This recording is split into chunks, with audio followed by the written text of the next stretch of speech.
for 30 plus years. I've seen every type of child grow up. Instead of giving me what I wanted, she gave me what I needed, which was truth. Don't let emotions win. Let truth win.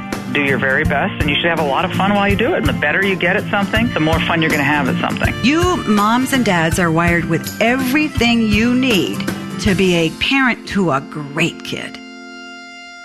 Welcome to Parenting Great Kids. This is episode number 12, A Mother's Hope, A Child's Miracle. I'm your host, Dr. Meg Meeker. Many parents worry about their child's health or maybe a specific illness or simply the what-ifs when it comes to parenting. What if my child turns away from me when they're a teenager? What if my child flunks out of school? What if my child gets a terminal illness? You know, fear is a regular part of parenting for all of us, but parenting out of fear robs us parents, and it robs our children of the joy that we were meant to experience in life, particularly experience in parenting in the family unit. We can overcome our fear and we can get worry under control because the truth is, we parents have a lot less control over our children's lives than we think we do. We will hear the extraordinary story of one mother who lived with the pain of her young daughter's chronic illness. Her daughter lived in and out of hospitals and experienced abdominal pain daily. And then the miraculous event that changed them both. This is the story of Christy Beam. You may have heard of Christy. She was played by Jennifer Gardner in the movie Miracles from Heaven. Also, I'll be featuring social media questions about taking care of a young boy with autism. And as always, I'll share my points to ponder for you to start using right away. Finally, parents, as a reminder, don't just download these episodes. Click subscribe, because when you do that, you're joining my parenting revolution, and every new episode will automatically show up in your subscribe list. You won't regret it. So parents, thanks for listening. This is episode 12. Stay with us.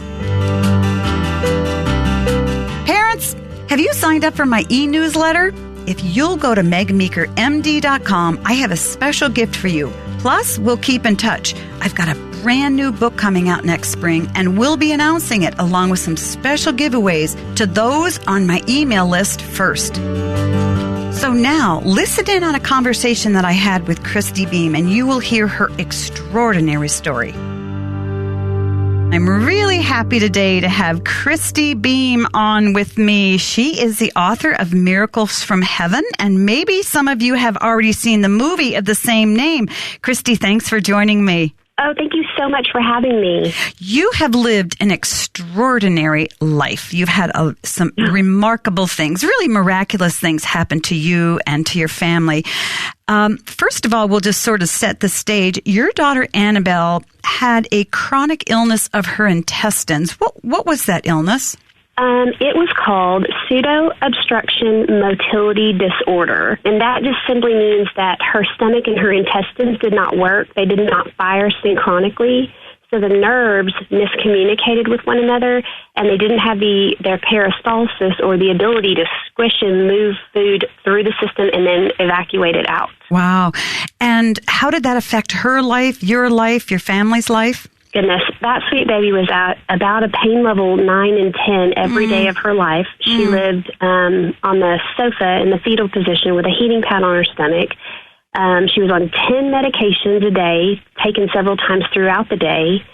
We lived in ERs, doctor's offices, hospitals, procedure rooms.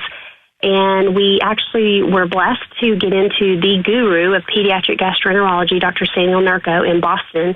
So we were then on airplanes flying back and forth to Boston for treatments. Wow. So it was in the family, young family, daddy in new practice, and as a veterinarian, and we're trying financially. It was a struggle. Emotionally, it was a struggle. We were pulled away from each other, and then sweet Abby struggle because she's trying to step up in the mom role when she's so little, self-appointed. I never told her she had to do that, but she was the oldest, and so she felt like that was her way to contribute to help Anna get better. I think that parents who haven't lived with children with chronic illness just really don't understand. As a pediatrician, I've never lived with it personally, but I've lived with my patients through many of that. And I will tell you, it's heart-wrenching because these children, to see a child suffer that's so innocent and so helpless, and particularly as a mother, you just want to do anything you can to fix your child, to get them out of pain. You'd be willing to take all the pain on yourself. So to watch it is very, very painful. Now, how old is Annabelle today? 13. So she was born with this illness, correct? Well, so it gets really crazy and convoluted, but her appendix got sick, and it got sick, and then it healed itself. But when it was sick, it leaked this fluid. That fluid made a cord, and it wrapped itself around the small intestine, and it cinched it off. And then it healed itself. And as she grew, it became tighter and tighter until it completely obstructed her abdominally. So she went in, and we almost lost her then. She went in for a 100% complete obstruction, and they released it. 9 days later, re-obstructed. They released that one, and then that was the beginning of our problems. And that was around age 4. Yeah. And then she fully obstructed, and we almost lost her when she was 5. And then they officially diagnosed her when she was about 6, I believe. Just for our listeners, that's a very painful thing. A bowel obstruction is tremendously painful for both children and adults, and I've seen it. And it's a life-threatening issue and illness. Mm-hmm. Your life is quite different today, and some of our listeners may or may not have read your book or seen the movie Miracles from Heaven. But your life changed, is it fair to say, in one day when Annabelle went outside to play with her sisters? Absolutely. It absolutely changed that day. And what is so crazy is we didn't even fully grasp the reality of how much it had changed until, a month later. Yeah. December 30th of 2011. Wow. What happened that day? We had just gotten home from Boston, one of our many trips, and that particular trip to Boston was a really bad one. And Annabelle had told me when we were there, Mommy, I just want to die, and I want to go to heaven where there's no more pain. And it broke me, and I said, Anna, my heart would be so empty. Daddy and I would be so sad without you. And she said, that's okay, Mommy. You'll come go with me. I mean, she had a plan. Everyone was going to be taken care of, but she was very serious. Mm-hmm. And we rallied her, and that in the book, it's just the sweetest story, and in the movie as well.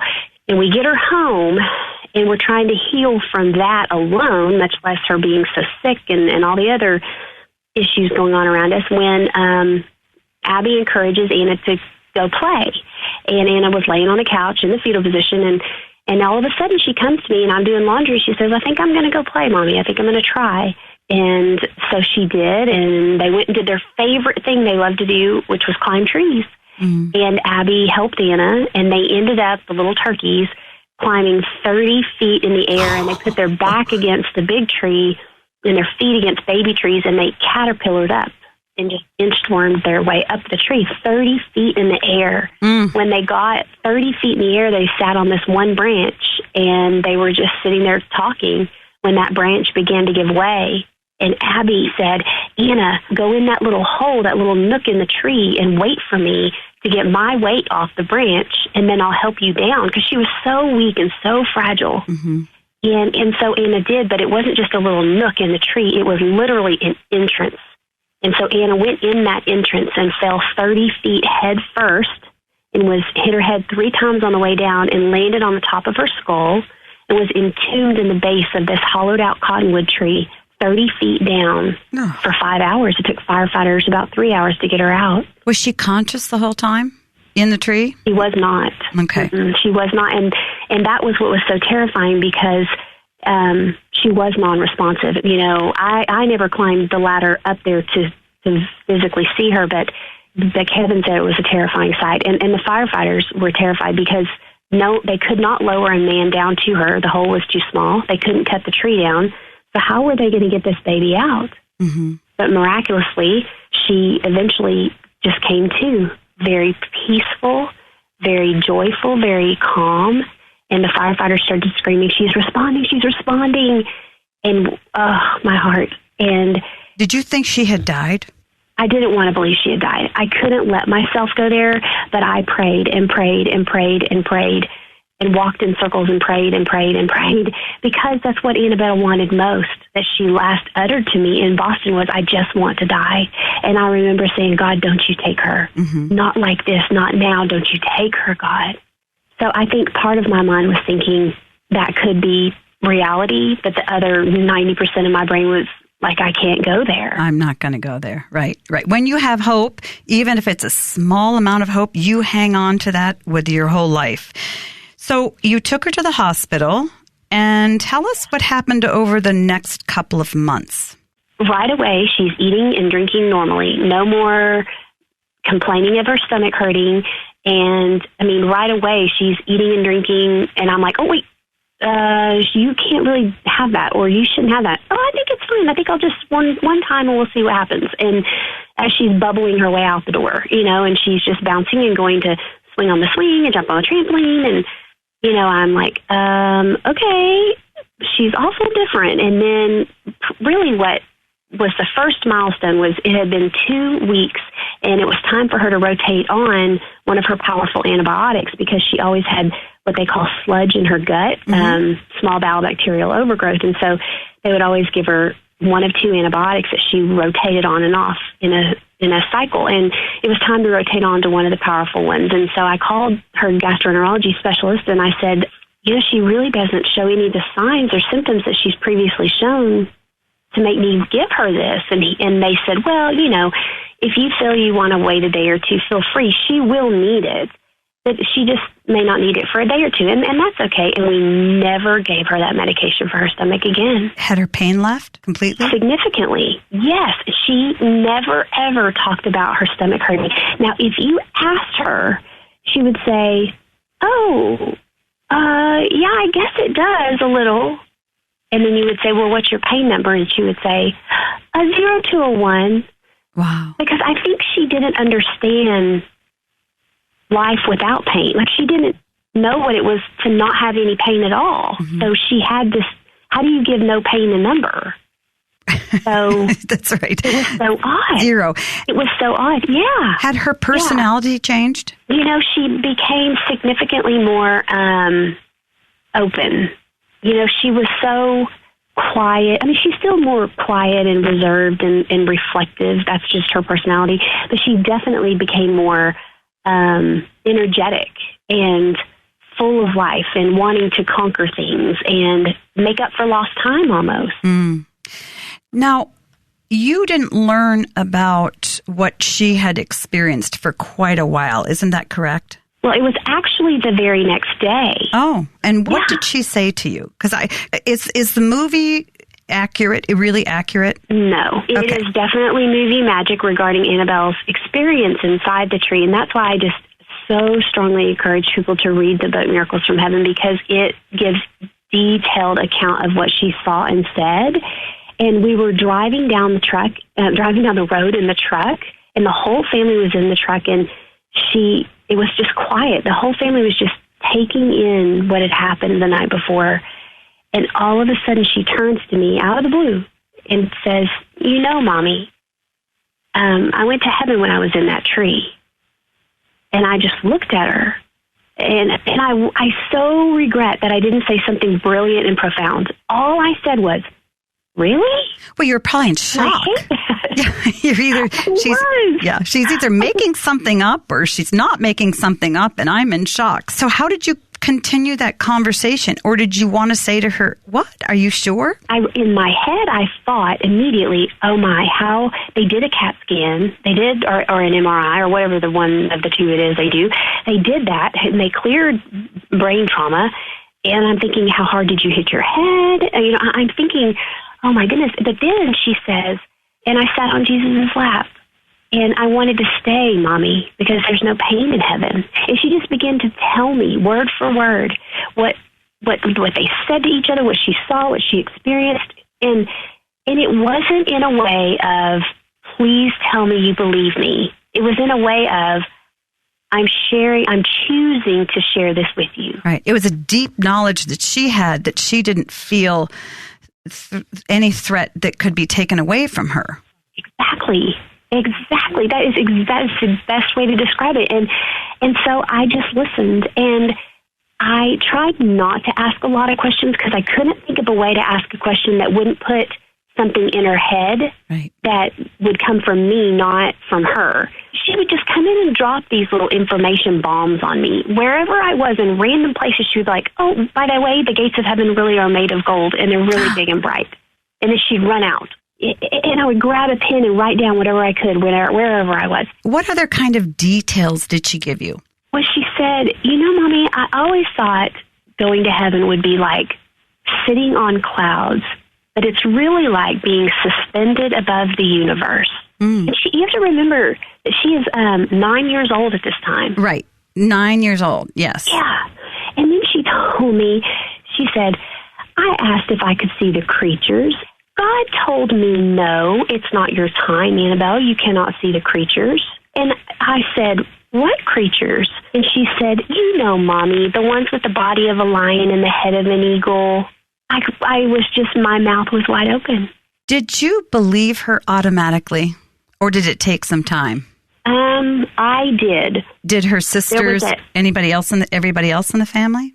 We all believed her. At the beginning, Kevin was more, I don't think that he didn't believe her. I think he was worried what other people would believe. So he was trying to be the voice of others and say, well, do you think others are going to think that she, you know, is making this up? So he would play more of a other side, like, have you thought about the reaction of this? Have you thought about the comments of this? But we all absolutely believed her. And we never really came into contact with any people personally who have been, because they all know Annabelle and they all know the dramatic change that happened in her life, and something happened in that tree. Yes.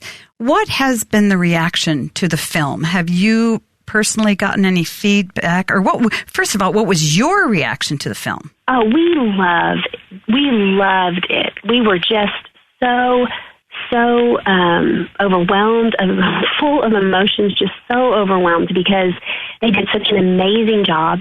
And, you know, they really captured the essence of the story perfectly. Some facts and details are very different, and some are very, very much the same. But the heartbeat of it, the heartbeat of every character is spot on, and that they just masterfully did. And then the way that they shared the story was well done. Although Annabelle was sick for 4.5 years, and they only actually had her sick for like a year in the movie, that's where I feel like the book will really help round it all out and make it very clear for everybody. Yes. Have you gotten criticism for going public with the story? You know, some, but I just choose not to listen to anything negative. I really just stay away from anything that could possibly lead me down a negative road, just because I did have an opportunity when I had written the original manuscript, and I thought it was cathartic. I thought it was for myself, for healing purposes.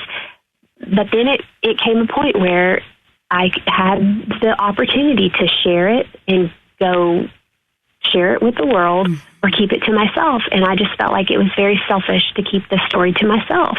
And then after the book was in the publishing phase and then the movie came along, because it's the fastest book to screen in cinema history. I was going to say, that pretty fast. Yeah. Wow. Yes. And so I knew then it was totally God. It was a total God thing, and he was completely in control. And it would be absolutely selfish to keep it to myself. Yeah. Well, I thank you, first of all, that you wrote the book and that you allowed it to go to film. It takes a lot of courage to come out into a culture that's very suspicious of faith and God and heaven, because we have become a culture of real cynics. And one of the things I love is that children seem to be much more open and accepting of miracles and God, and children are open and experiencing these things. And I have no doubt that she did as well, because it makes a lot of sense. But I think it's going to give tremendous amount of hope to parents, to adults, to elderly.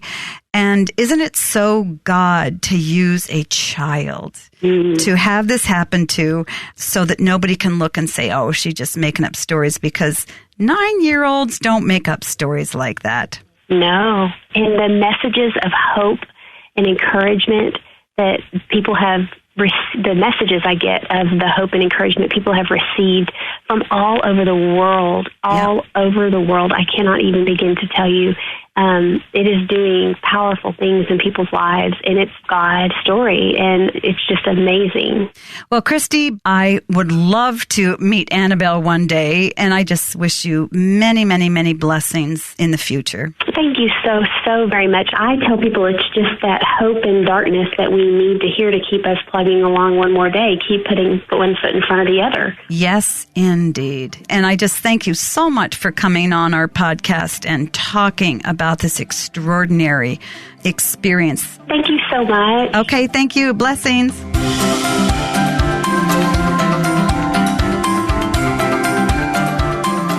So parents, let's dive in now. Let me share with you my 3 points to ponder. The first thing that I would like to encourage parents to think about is this. Never, never, never give up hope for your child.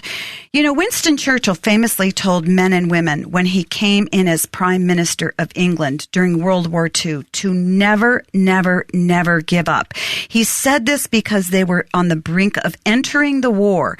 France was about to fall. Italy had already gone down, and Hitler was taking over most of Europe. And he came in against all odds, believing that Nazism could well take hold in all of Europe. But he came into the people and he said, do not give up. And you know, parents, I think that many of us feel like that. We may have a 16-year-old who has run away from home or is dabbling with drugs or is dating the wrong person or won't talk to us, and we feel very, very discouraged. But what I want to encourage you is that you should never, never give up hope for your child. So think about what Winston Churchill said and add the word hope to the end of his sentence. Never, never, never give up hope for your child, because without hope, we will parent in fear that in an hour, in a day, or years, something horrible will happen to our children. And I feel that a lot of millennial parents feel like this right now because they read so many things. They read about immunizations. They read about diseases. They read about what will happen if they don't feed their children organic food. What will happen if they buy the wrong car seat or the wrong crib.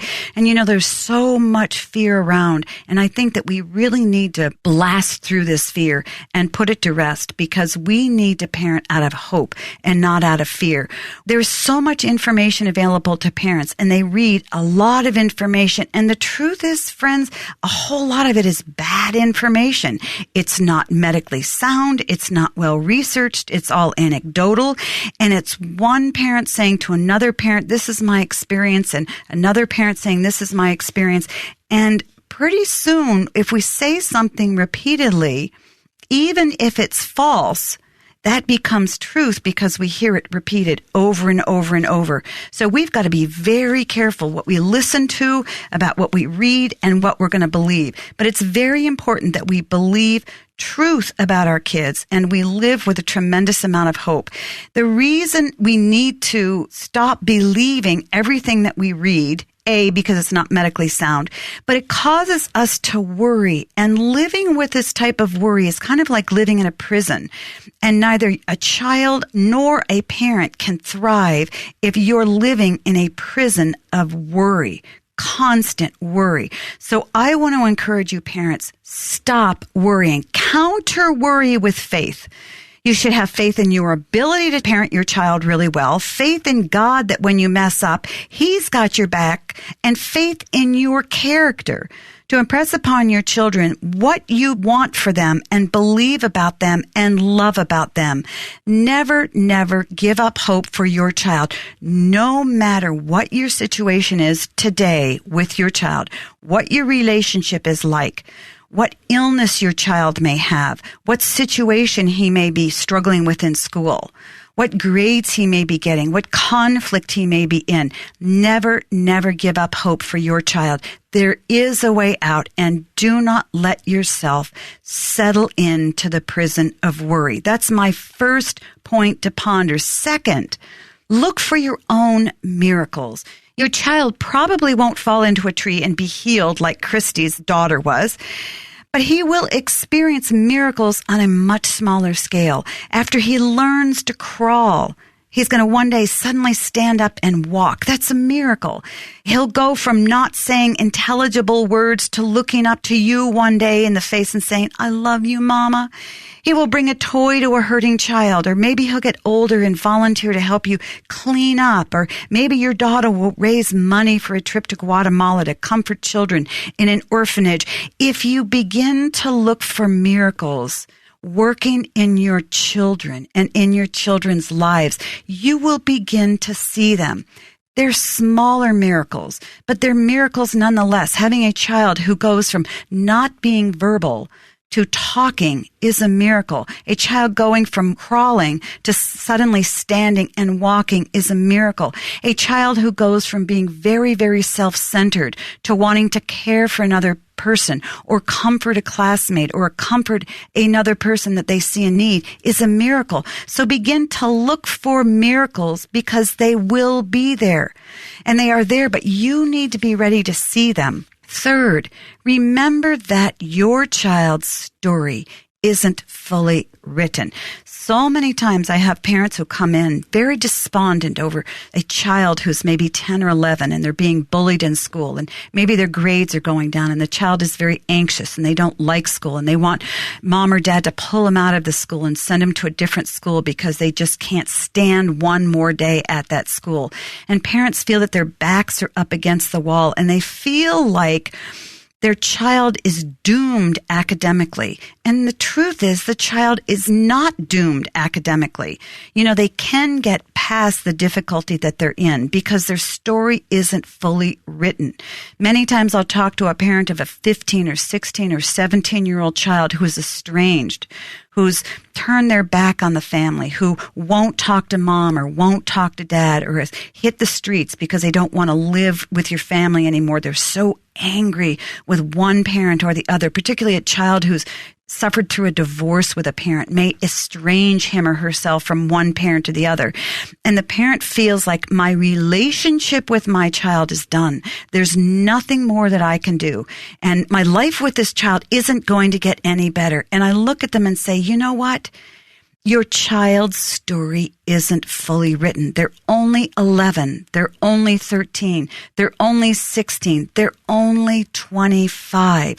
You have so many more years to make amends with your child, to correct a school situation, to help them get back on track, to help them get over drug and alcohol abuse, to help that daughter through a teen pregnancy, and help the story have a happier ending, not a sad ending. So when you feel very discouraged in those moments and you feel that your child is on a bad path and they're never going to change, remind yourself that their story isn't written yet. Very often I tell parents, you haven't fully completed the work that you have to do as a parent, because remember, your goal is to raise a healthy 25-year-old, so that when that child grows up and is past 25, you've raised an adult son or an adult daughter who likes being with you. And that really is the great reward after all these many years of toil and struggle and worry with your kids and lost sleep, is to raise an adult who enjoys your company when they're older. And then after 25, you can be really great friends with your kids. So let's just recap my points to ponder. 1, never, never, never give up hope for your child. Don't parent out of fear. Think about hope. Think about the positive that can come about in your child's life. Stop worrying about bad things happening and hang on to hope that your future with your child, your child's future, will be good and it will be bright. Second, I want you to look for miracles. They are there. And we can still experience the extraordinary by watching our children and watching for miracles. Their speech, their changes, their behavior, their moods that change, where they suddenly go from being kind of snarky to all of a sudden wanting to help other people. We watch that maturing process. We watch them grow closer to their friends. We watch them grow more compassionate with other people. Those are miracles. So don't miss them, friends. They're right in front of you. And finally, remember that your child's story isn't fully written. And this is so important. There's so much ahead for you and your child. You are never, never stuck in any way, shape, or form in your relationship with your child, whether they're 10 or whether they're 16 or even whether they're 23. You can turn your relationship around with them because they are still growing and you are still growing. I just want to encourage you. I hope that this has been a very positive and inspiring and uplifting podcast for you. It has been for me, hearing about how Christy Beam lived with this hope. And what happened was extraordinary in her life, and her child was miraculously healed. There are miracles going on in your life every single day, friends. Don't miss them.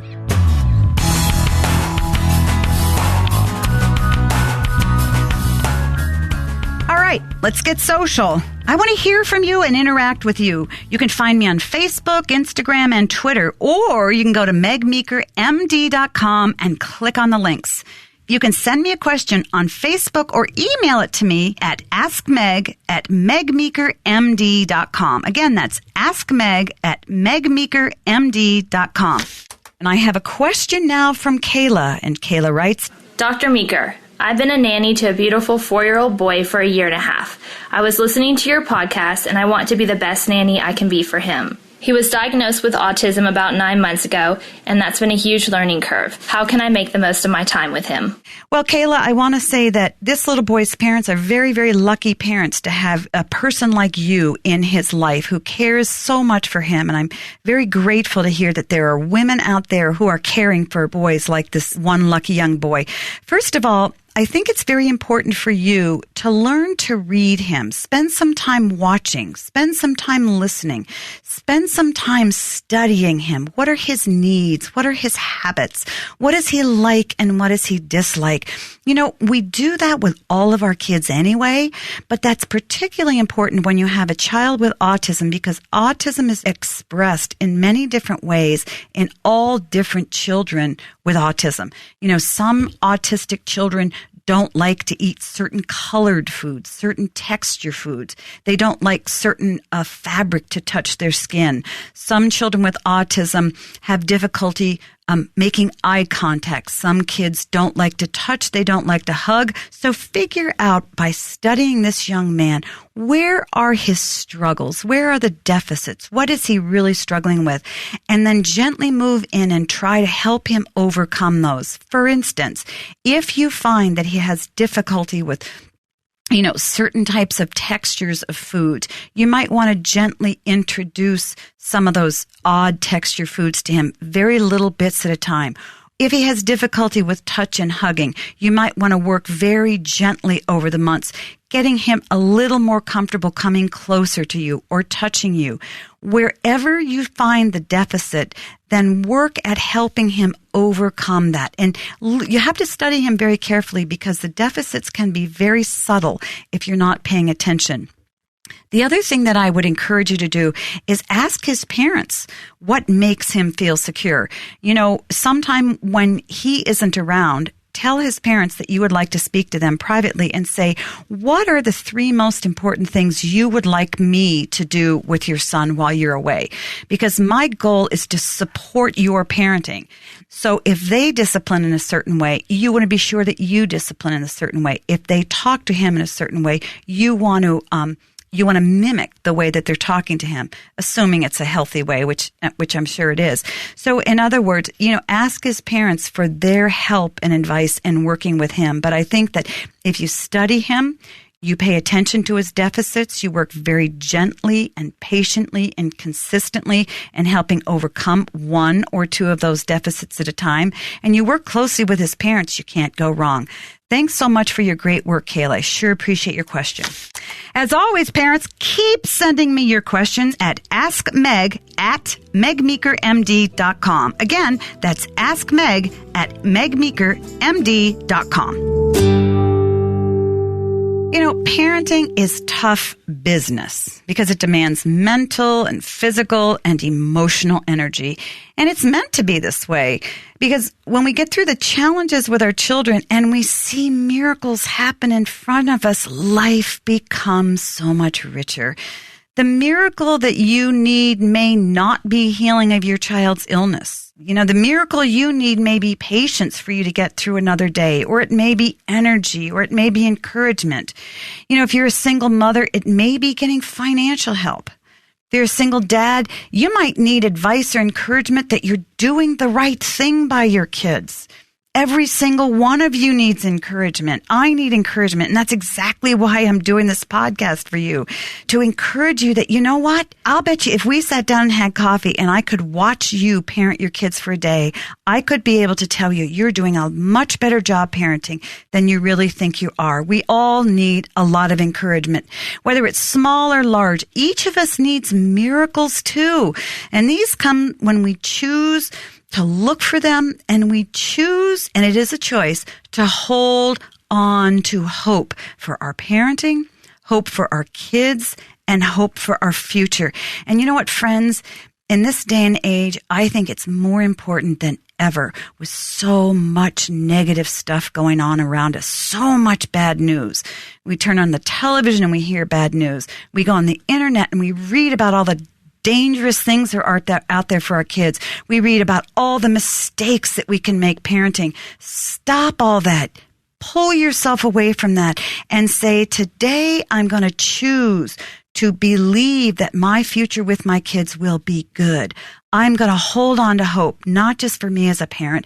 I'm going to hold on to hope for a great future for my child and with my child.